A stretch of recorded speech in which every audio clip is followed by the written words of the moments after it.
அன்பர்களே வணக்கம்.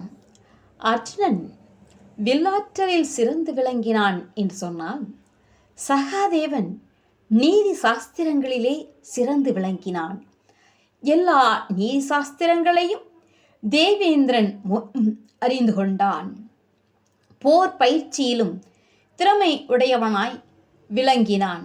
தன் அண்ணன்களுக்கு கட்டுப்பட்டவனாய் இருந்தான். நகுலன் சித்திர யுத்தம் செய்பவனாக விளங்கினான்.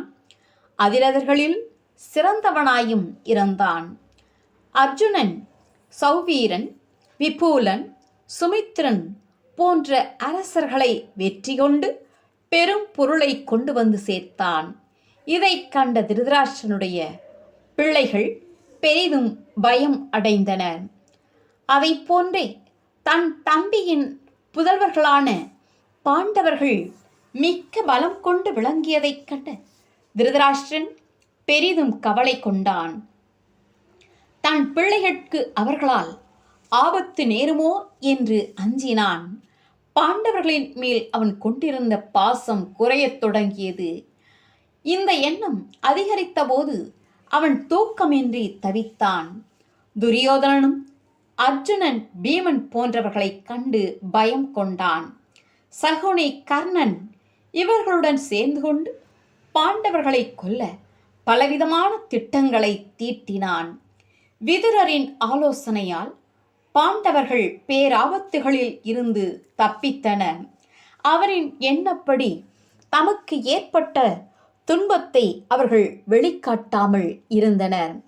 இந்த நேரத்தில் குருகுல ஆச்சாரியராக திகழ்ந்தவர், மிகச்சிறந்த வேதங்களை நன்கு வகுத்து கொடுத்தவர் வேதவியாசர், திரிகால வர்த்தமானங்களை உணர்ந்தவர், குருகுல மக்களால் இனிமேல் நேரக்கூடிய கெடுதியை உணர்ந்தார். இனி நாம் சும்மா இருப்பது தகுதியல்ல. திருதராஷ்டிரன் புத்திரரும் பாண்டு புத்திரரும் விரோதப்படுவார்கள். அந்த வேளையில் நம் தாயாகிய பரிமளகந்தி ஏதாவது ஒன்று சொல்லுவாள். அவ் இரு திறத்தாரில் துரியோதனன் முதலானவர்கள் அச்சொல்லின்படி நடக்கப் போவது இல்லை. அதனால் நமது தாய்க்கு, சத்தியவதிக்கு, அதான் பரிமளகந்திக்கு இழிவு வருவது மட்டுமல்ல, அவர்களோடு இருந்தால் சம்பந்த தோஷத்துக்கு உள்ளாவாள். நம்மை பெற்றெடுத்த மாதா, அம்மா குற்றமுடையவள் ஆதல் நல்லதல்ல என்று தீர்மானித்தார். உடனே அஸ்தினாபுரத்திற்கு வந்தார். பரிமளகந்தியாகிய சத்தியவதி இருக்கும் அந்த புறத்துக்கு சென்றார். தாயை பார்த்து அம்மா என்று சாஷ்டாங்கமாக கீழே விழுந்து வணங்கினார். வணங்கியவர், அம்மா, இந்த உலகத்தில் அளவற்ற காலம் இருந்தாலும் இந்த உலக இன்பம் ஒன்றே அன்றி ஆத்ம லாபம் இல்லை. ஆதலால் பெரியோர்கள் தேகாபிமானத்தை மேற்கொள்ளாமல் ஆன்ம லாபத்தை அபிமானித்து உலக வியாபாரத்திற்கு சென்றபோதும் சோறு நாயகியின் மனம் போலவும் திந்திரணியோடு போலவும் தங்கள் மனதை அவ் ஆத்மா லாபத்துக்கு ஏதுவாகிய சைத்தன்யத்தின் இடத்திலிருந்து செலுத்துவர். இந்த உடம்போ நிலையல்ல, நியாயமோ பலம் அல்ல. ஆகையால் தாயே, இனி நீங்கள் இவ்வுலக வாழ்வை விட்டு தவவேடம் கொள்வதே சாலச் சிறந்ததாகும். திருதராஷ்டிரன் புத்திரரும் பாண்ட மக்களும் விரோதப்பட்டு கடுமையாக போரிடப் போகிறார்கள். அதனை தாங்கள் பார்த்து கொண்டிருப்பது தகுதியல்ல. சந்திரவம்சம் யயாதி முதல் சந்தனு வரைக்கும் மனுநீதி பிசகாமல் நடந்து வந்தது. இனி மனு சாஸ்திரம் துரியோதனுடைய சாஸ்திரத்துக்கு முன் நிற்காது. ஆகையால் தாங்கள் விரைவில் ஆத்ம லாபத்தை தேடிக்கொள்ளுங்கள் என்று வணங்கி எழுந்து கூறினார். பரிமளகந்தி வணங்கிய மகனை தழுவி ஆசீர்வதித்தார். தனது பிள்ளை வியாசர் கருத்தினை கேட்டு அதற்கு ஒப்புக்கொண்டாள். வியாசர் அன்னைக்கு மறுமை லாபம் கிடைக்க சில மந்திரங்களை உபதேசித்தார். தாங்கள் தவத்துக்கு செல்லுங்கள் என்று வணங்கி விடை பெற்று தமது இருப்பிடத்திற்கு போய் சேர்ந்தார். பரிமளகந்தி தன் மருமக்கள் ஆகிய அம்பிகை, அம்பாலிகை இருவரையும் அழைத்தாள். அம்பிகையே, அம்பாலிகையே, இங்கே வாருங்கள் என்று கூப்பிட்டாள். உடனே இருவரும் வந்து வணங்கி, அத்தையே சொல்லுங்கள், தாங்கள் எதற்காக எங்களை அழைத்தீர்கள் என்று கேட்டார்கள். உடனே பரிமளகந்தியாகிய சத்தியவதி அவர்களை பார்த்து, அம்மா, நான் தவம் செய்து மறுமை லாபம் அடைய வனத்திற்கு செல்கிறேன். உங்கள் கருத்தென்ன என்று கேட்டாள். உடனே அவர்கள் இருவரும், அத்தையே, கணவன் இறந்தபோதே இந்த உடம்பை நாங்கள் விரும்பாமல் இருந்தோம்.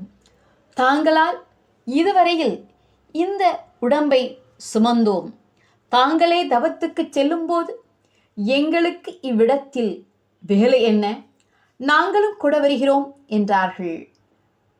பரிமளகந்தியாகிய சத்தியவதி தனது மருமகள்களாகிய அம்பிகை, அம்பாலிகை இருவரையும் அழைத்து கொண்டு பீஷ்மர் இருக்கின்ற இடத்திற்கு வந்தாள்.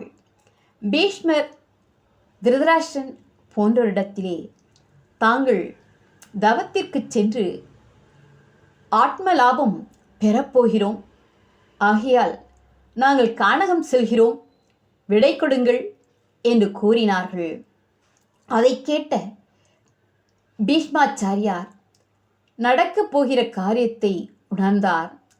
அவர்கள் கண்ணும் கருத்தும் தங்களுக்கு துணையாக வர காட்டிற்கு செல்வதற்குரிய அருமையான வழியை காட்டினார். உடனே சத்தியவதியும் அவளுடைய மருமகள்களாகிய அம்பிகை, அம்பாலிகையும் ஒன்றாகச் சேர்ந்து காட்டிற்கு சென்றார்கள். அருமையான தவத்தை மேற்கொண்டார்கள். முடிவில் எக்காலத்துக்கும் அழியாத பேரின்பத்தை கொடுக்கும் பரமபதத்தை அடைந்தார்கள். அஸ்தினாபுரத்திலோ குருகுல மக்கள் 105 பிறை வளர்வது போல் வளர்ந்து வருகிற காலத்தில் தர்மராஜன் அன்புடைமை, ஒழுக்கமுடைமை, இனியவை குரல், நடுவு நிலைமை, பொறையுடைமை, வாய்மை, அருள் உடைமை, அறிவுடைமை முதலியவற்றை பெற்று அழுக்காறு, கடுஞ்சொல், சினம், பேராசை, பொய்மை ஆகியவற்றை நீக்கி பெரியோர்கள் புகழ்ந்துரைக்கும் நன்னெறியின்கண் மிகச்சிறந்த அரசாட்சியை செய்து வந்தான். அந்த நாளில் நகர மக்கள் அனைவரும் பாண்டவர்களைப் பற்றி புகழ்ந்து பேசினார்கள். அவர்களுடைய வீரம், பராக்கிரமம் போன்றவற்றை புகழ்ந்தார்கள். அவர்கள் அறிவையே கண்ணாக கொண்டதால் திருதராஷ்டிரன் முன்னரே நாட்டை ஆளும் உரிமையை பெறவில்லை. பீஷ்மர் நாட்டை துறந்தவர்.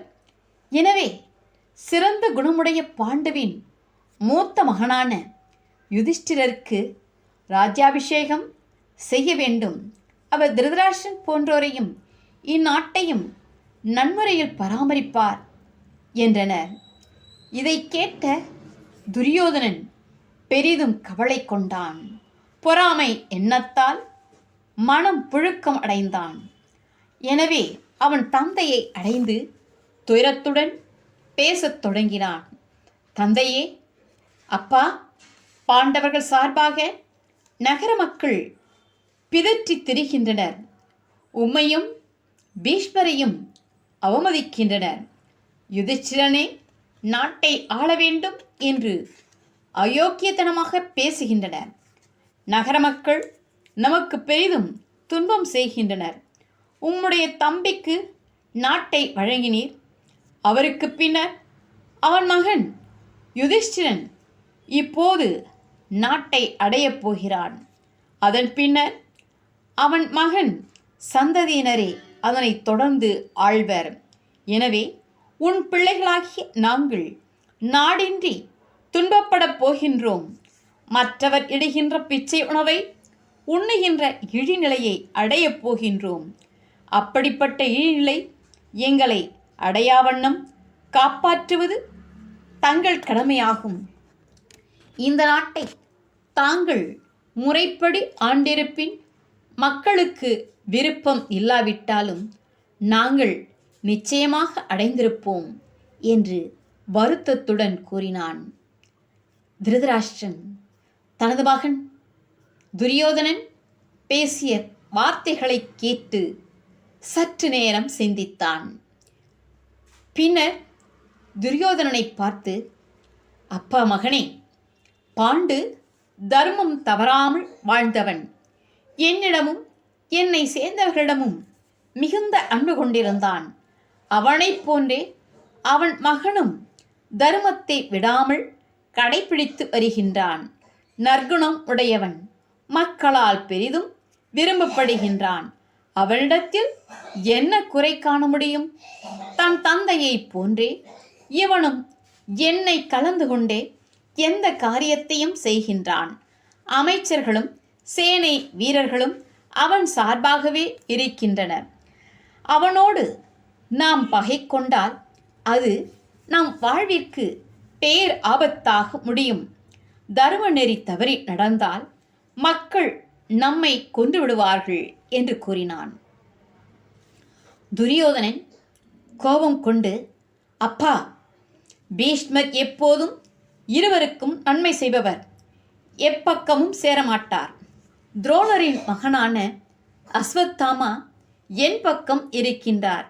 மகன் என்னப்படியே துரோணர் நடக்கும் இயல்பை உடையவர். கிருபரும் தம் மருமகனான அஸ்வத்தாமை உத்தேசித்து நம் பக்கம் இருப்பார்.